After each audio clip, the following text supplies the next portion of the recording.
ये वीडियो हर उस वुमेन के लिए वार्निंग है जो बार बार एक ही सवाल पूछ रही है, मैं जिस आदमी को चाहती हूँ वो मुझे चूज़ क्यों नहीं करता। और यहाँ एक अनकंफर्टेबल बात छुपी है। हो सकता है प्रॉब्लम दुनिया में ना हो सकता है प्रॉब्लम तुम्हारे अप्रोच में हो, क्योंकि कई लोग रिलेशनशिप चाहते हैं लेकिन गेम के रूल्स समझे बिना जीतना चाहते हैं और ज़िंदगी में ऐसा काम नहीं करता। तो किसी भी आदमी को कैसे पाया जाए, द मास्टर की ये वाला वुमेन के पर्सपेक्टिव से है और ये लंबा होने वाला है, इसलिए एंड तक देखना।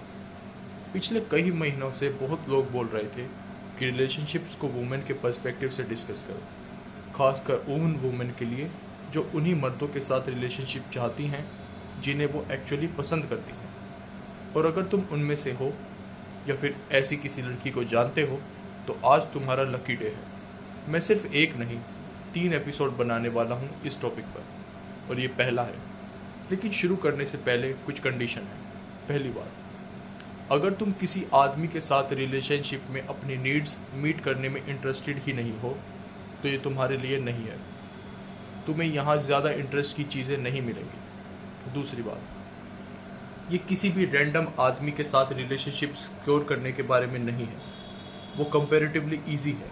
ये उन आदमियों के बारे में है जिन्हें तुम सच में चाहती हो और ये पर्सपेक्टिव ये क्लेम करता है कि प्रिंसिपल्स हाई स्टेटस या हाईली सोट आफ्टर मैन पर भी अप्लाई हो सकते हैं। तीसरी बात, ये मोरल लेक्चर नहीं है।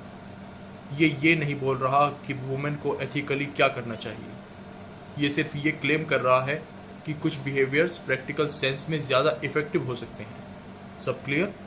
तो चलो शुरू करते हैं। मेरे पास तुम्हारे लिए एक गुड न्यूज़ है और एक बैड न्यूज़।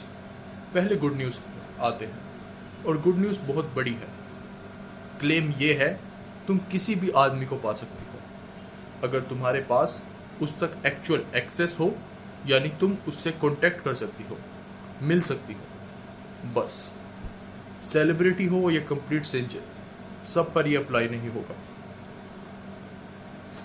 सेलिब्रिटी या कंप्लीट स्ट्रेंजर पर ही अप्लाई नहीं होगा। और ये भी क्लेम है कि सिर्फ फिजिकल ब्यूटी पूरी कहानी नहीं होती। हाँ, अट्रैक्टिव होना चीज़ें ईजियर बना सकता है, लेकिन सिर्फ वही सब कुछ नहीं है। खुद का बेस्ट वर्जन प्रेजेंट करना ज़रूरी है, अपने आप को नेग्लेक्ट मत करो। अब बैड न्यूज़, और ये थोड़ी कड़वी है। अगर तुम बार बार वही रिजल्ट देख रही हो तो शायद तुम्हें खुद से भी सवाल पूछना पड़ेगा, क्या मेरा अप्रोच ही प्रॉब्लम है? क्योंकि ब्लेम गेम से रिजल्ट नहीं आते, रिस्पॉन्सिबिलिटी से आते हैं। और फिर ये पर्सपेक्टिव एक कंट्रोवर्शियल पॉइंट लाता है कि मैन और वुमेन रिलेशनशिप डायनामिक्स में अलग चीज़ों को वैल्यू कर सकते हैं और इसी वजह से सिर्फ टाइम इन्वेस्ट करना काफ़ी नहीं होता। सिर्फ ये बोल देना मुझे सीरियस रिलेशनशिप चाहिए, ये खुद में स्ट्रेटजी नहीं है। सिर्फ सालों तक वेट करना भी स्ट्रेटजी नहीं है, क्योंकि सिर्फ वक्त गुजारना कमिटमेंट की गारंटी नहीं होता। तो सबसे बड़ा ऑब्स्टेकल क्या है? एक शब्द, प्राइड। प्राइड, बहुत बार प्राइड ही तुम्हारे और तुम्हारी डिजायर्ड रिलेशनशिप के बीच में खड़ी होती है। और ट्रस्ट में, प्राइड ठंडी कंपनी है, रात को गर्म नहीं रखती। अब इसका मतलब ये नहीं कि सेल्फ रिस्पेक्ट छोड़ दो, बिल्कुल नहीं। लेकिन हर जगह ईगो को फर्स्ट प्लेस पर रखना हर बार काम नहीं करता। कभी कभी चॉइस करनी पड़ती है, मुझे अपनी ईगो पकड़ कर रखनी है या मुझे अपना रिलेशनशिप संभालना है, क्योंकि कई बार दोनों एक साथ नहीं मिलते। और अब आते हैं मास्टर की पर।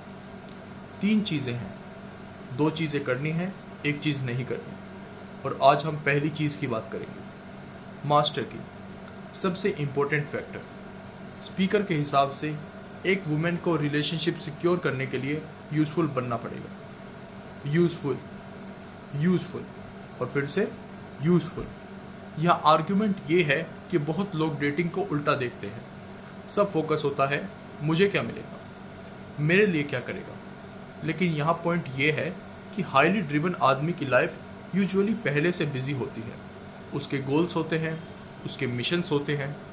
और अगर तुम उस मिशन को ईजियर बना सकती हो तो तुम्हारी वैल्यू ड्रामेटिकली बढ़ सकती है। यानी सवाल ये नहीं वो मेरे लिए क्या करेगा, सवाल ये है मैं उसकी लाइफ बेटर कैसे बना सकती हूँ।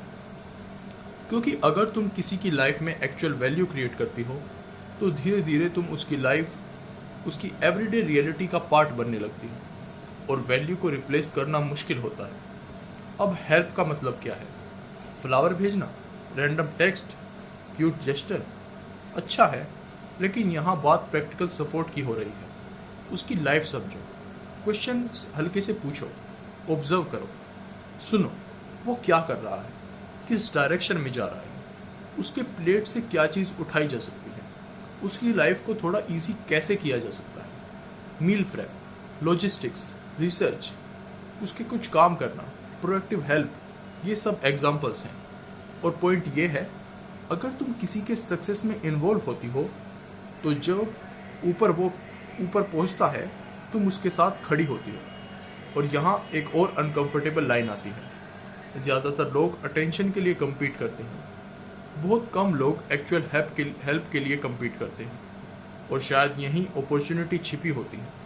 और फिर आखिर में स्पीकर फिर वही सवाल पूछता है, और तुम्हें ये सब करने से रोक क्या रहा है? प्राइड। वही आवाज़ बोलती है, मुझे ये नहीं करना चाहिए, ये मेरे नीचे है, मेरा क्या? और ये पर्सपेक्टिव ये बोलता है, शायद वही आवाज़ तुम्हारे और तुम्हारी डिजायर्ड रिलेशनशिप के बीच में खड़ी है। बाकी तुम क्या सोचते हो? कमेंट्स में बताओ।